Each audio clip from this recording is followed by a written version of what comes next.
Hello everybody, how are you? Welcome to the latest episode of Games Up podcast. My name is Cameron McCulloch-Keeble, and usually I'd be joined by some other people, but this week is a different kind of week for Games Up.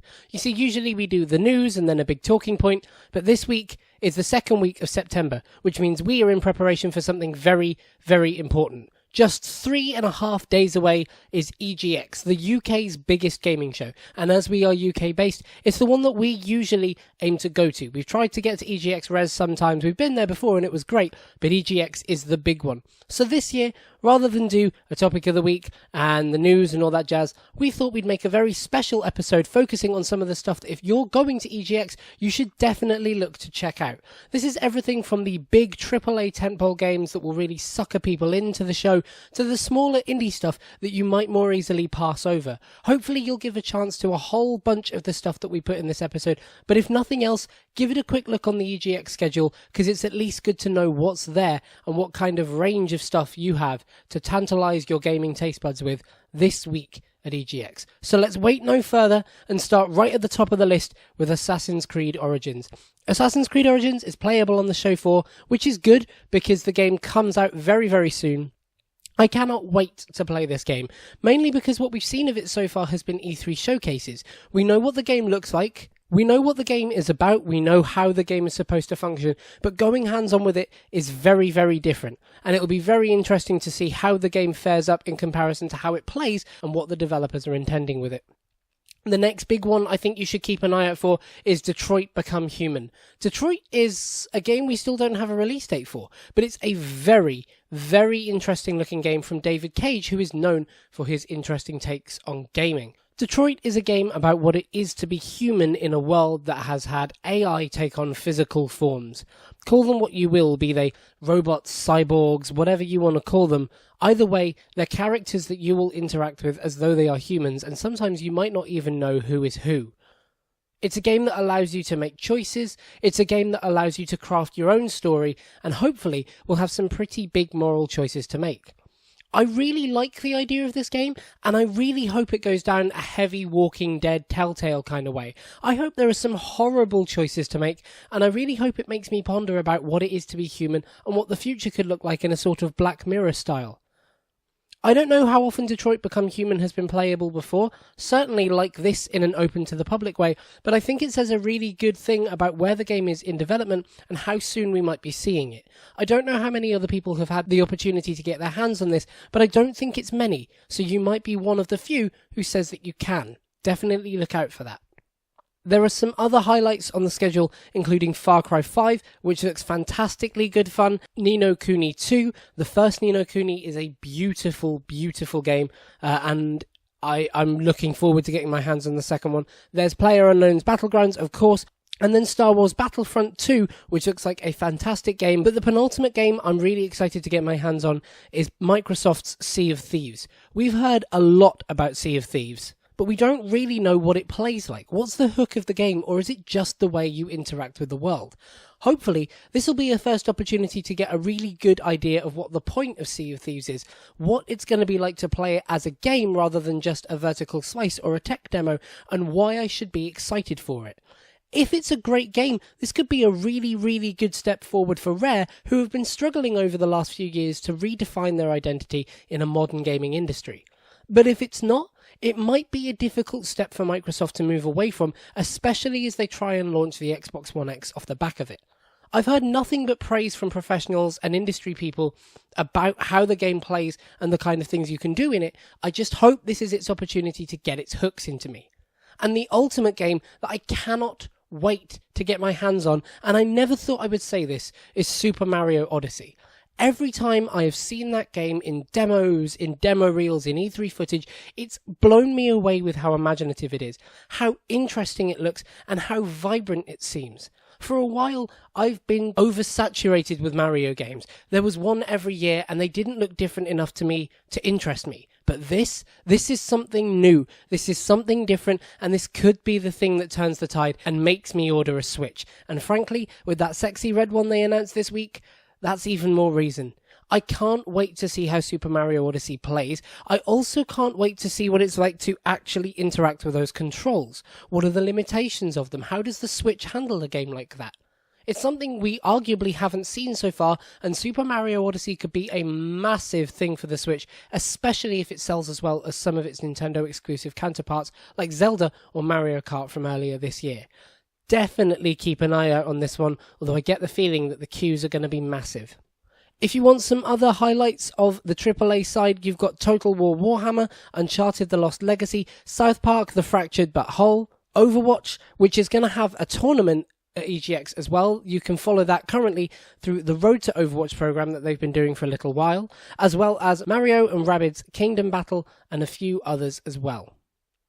But for every fantastic AAA game, there are many, many more fantastic indie games. They can be big teams that you have already heard of, all the way down to tiny little one-man or one-woman teams who have travelled across Europe, even wider, to get to EGX. Some of my favourite games that I've seen at EGXs over the past few years have been individual little teams who are doing something really new and really fascinating from maybe even university backgrounds. Hopefully, the Res section of EGX is a great way for you to meet some of these people, and I'm going to point out some of my favourites here. Let's start with the ones that you probably already know about. Gang Beasts, for example. Gang Beasts is a really, really great fun game, which is local multiplayer, and it's kind of a... well, it's hard to describe. It's sort of a floppy battling game. Imagine the best wrestling game you could, crossed with those wacky, flailing, waving tube arm people that sell car insurance. It's difficult to describe, but it's a kind of great fun, local couch co-op game that's based around fighting hunks of jelly. Sort of. That's not a very good description, but look up Gang Beasts, or you already know it, and hopefully you know what I mean. Cube 1 was a really fascinating minimalist puzzle game that was launched as an indie game on digital storefronts. I found out about it through the Xbox storefront, and we, in fact, have had it as one of our indie games of the week years ago. Well, the sequel to it, Cube 2, will be on the show floor, and I'm really, really excited to see how much further they've gone since the first game. I remember looking at Cube 1 and thinking, wow, that looks kind of Portal-y, and I hope that Cube 2 gives me those same vibes. Every year, Team 17 hit the Indie EGX Res show floor, and one of the things you might know them best for is Worms. Well, Worms is going to have another game on the show floor this year, and it's called Worms WMD. You know what Worms is already. It's a great fun game. It's about battling your friends. It's about destroying their teammates. It's about destroying the teams that they set up. I don't need to explain Worms to you, but the fact that it's in the indie scene shows a great deal. Go and talk to the people who are developing it. They're always fascinating to talk to, and Worms is always great fun to play, so check out what it's like. Here are a couple of things that you won't have heard of, and that we can introduce you to. The Cruiser Parallax.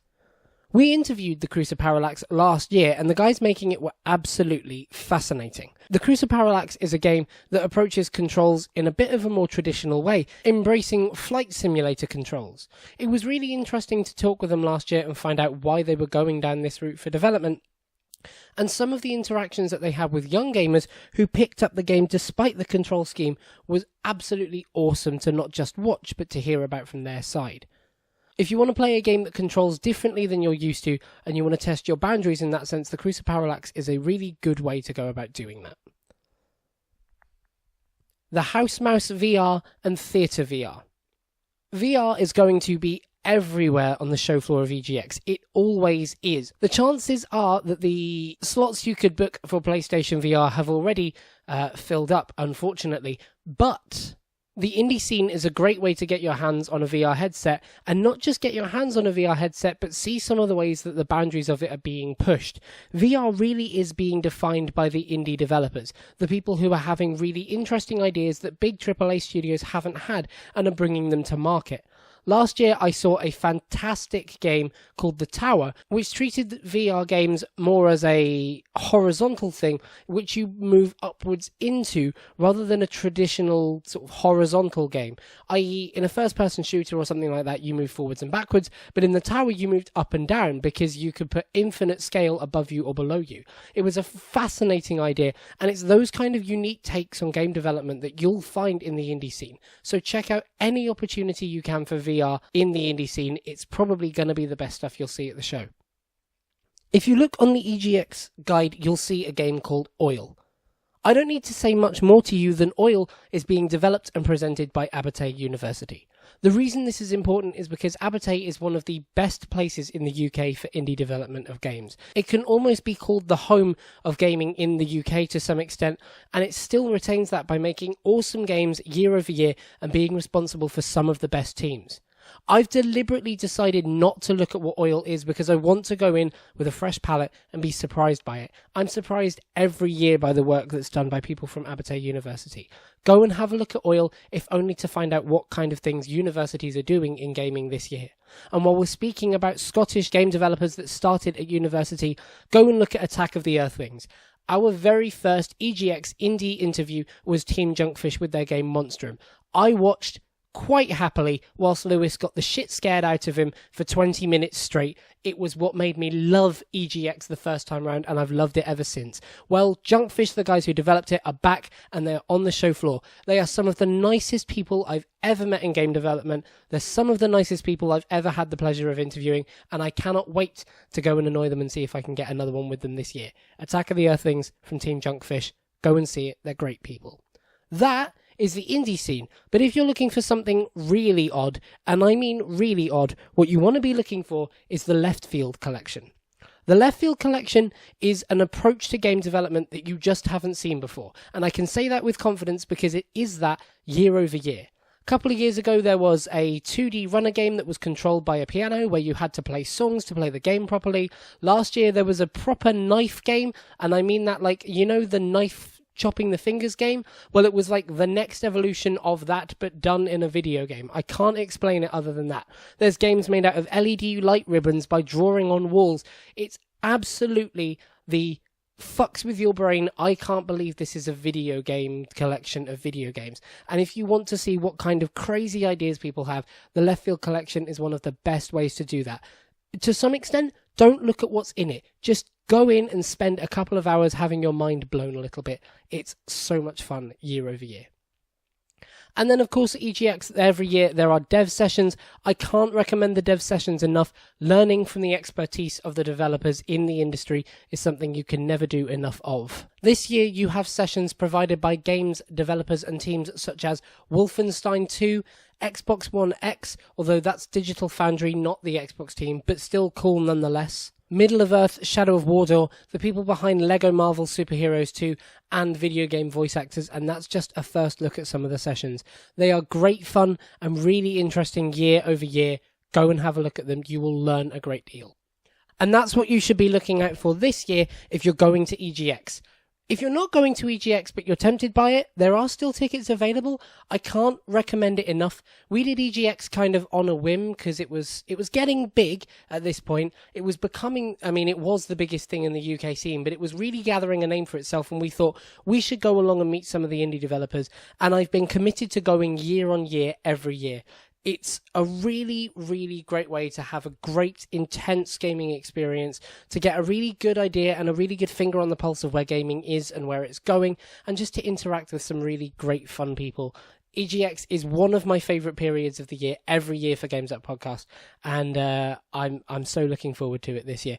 I'll be there for 2 days, like I was the year before. Lewis will be joining me on one of the days. Loz can't because Glasgow all the way to Birmingham, it's a long trip, especially for like half a day of games, because they shut at 6, so sorry Loz. But we'll be about there for a couple of days. If you see us about, say hello.